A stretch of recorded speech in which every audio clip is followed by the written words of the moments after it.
आज Doubtnut app download करें। Doubtnut पर अपने सभी गणित, रसायन विज्ञान, भौतिक विज्ञान और जीव विज्ञान के डाउट्स का करो सफाया। बस प्रश्न की फोटो खींचो, एक ही प्रश्न को क्रॉप करो और तुरंत वीडियो सोल्यूशन पाओ। अभी डाउनलोड करें। नमस्कार दोस्तों, हमसे पूछा गया है द्रव्यमान केंद्र क्या है। क्या किसी वस्तु के द्रव्यमान केंद्र पर द्रव्यमान का होना आवश्यक है? तो देखो, द्रव्यमान केंद्र जो होता है, द्रव्यमान केंद्र क्या होता है?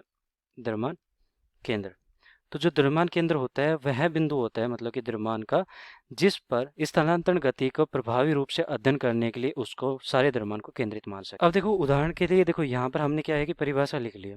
अब किसी कण का द्रव्यमान केंद्र वह बिंदु है जिस पर कणों का संपूर्ण द्रव्यमान स्थानांतरण गति के लिए प्रभावी रूप से केंद्रित मान सकते हैं। इसका मतलब क्या हुआ यहाँ पर कि द्रव्यमान केंद्र मतलब कि सारा का सारा द्रव्यमान एक जगह पर यहाँ पर केंद्रित मान लेता हूँ, और उस कण का मतलब कि सारे जो द्रव्यमान के कण थे, अब मैं क्या करूंगा कि एक केवल द्रव्यमान केंद्र मानूंगा और उसका यहाँ पर स्थानांतरण गति का अध्ययन करूंगा उस पर।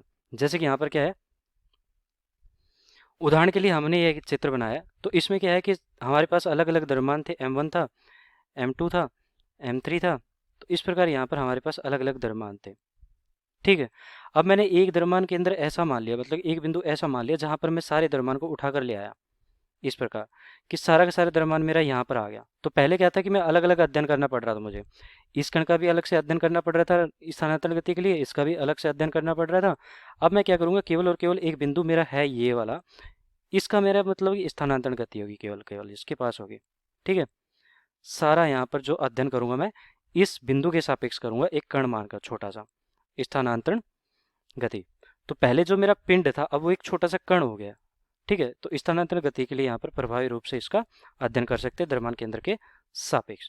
और इस बिंदु के सापेक्ष समस्त कणों का अगर मैं द्रव्यमान आघूर्ण लेता हूँ, तो द्रव्यमान आघूर्ण का मतलब होता है यहाँ से देखो ये द्रव्यमान है और ये मैंने क्या किया कि यहाँ पर एक दूरी ले ली r1, तो ये r1 सदिश है। ठीक है, यहाँ पर फिर मैंने क्या किया कि ये दूरी ले ली r2 हमारी।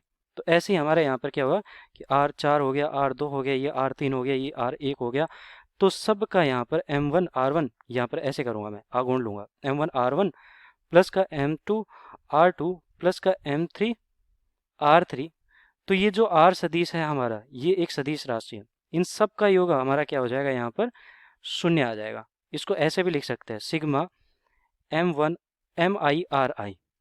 ठीक है, ये क्या आना चाहिए हमारा बल, सभी बल आघूर्ण का मान क्या आना चाहिए, शून्य आना चाहिए। तो ये स्थिति होगी। अब देखो, यहाँ पर हमारा जो दूसरा प्रश्न था वो क्या था कि क्या किसी वस्तु के द्रव्यमान केंद्र पर द्रव्यमान का होना आवश्यक है?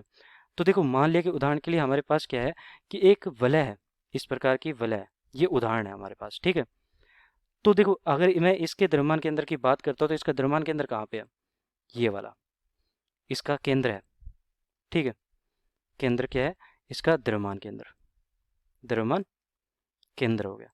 लेकिन यहाँ पर तो कोई द्रव्यमान नहीं है। द्रव्यमान कहाँ पे है, ये वाला द्रव्यमान एक कण है, ये वाला एक कण है, ये वाला एक कण है, मतलब कि अनंत कण है, लेकिन सारे के सारे इसकी परिधि पर वितरित है, ये परिधि है। ठीक है, लेकिन फिर भी इसका जो द्रव्यमान केंद्र है इस द्रव्यमान के अंदर ना होकर इसके बाहर है, देखो यहाँ पर है। ठीक है, तो ये मतलब कि द्रव्यमान केंद्र क्या हो सकता है, यहाँ पर जरूरी नहीं है कि हमारा जो द्रव्यमान केंद्र है द्रव्यमान का, उसका वहाँ पर द्रव्यमान का होना आवश्यक है। तो ये आवश्यक नहीं है, तो यहाँ पर लिख देता हूँ आवश्यक नहीं है। तो परिभाषा मैंने समझा दी है, यहाँ पर द्रव्यमान केंद्र के बारे में मैंने समझा दिया है, और हमारा यहाँ पर मतलब बता दिया कि यहाँ पर आवश्यक नहीं है कि द्रव्यमान केंद्र द्रव्यमान का होना वहाँ पर आवश्यक हो। तो यहाँ पर मैंने आवश्यक लिख दिया है। ठीक है, आवश्यक नहीं है। धन्यवाद। कक्षा 6 से 12वीं से लेकर नीट, IIT, JEE वो एडवांस के लेवल तक 1 करोड़ से ज्यादा छात्रों का भरोसा। आज ही डाउनलोड करें डाउटनेट ऐप या व्हाट्सएप करें अपने सारे डाउट्स 8400 400 400 पर।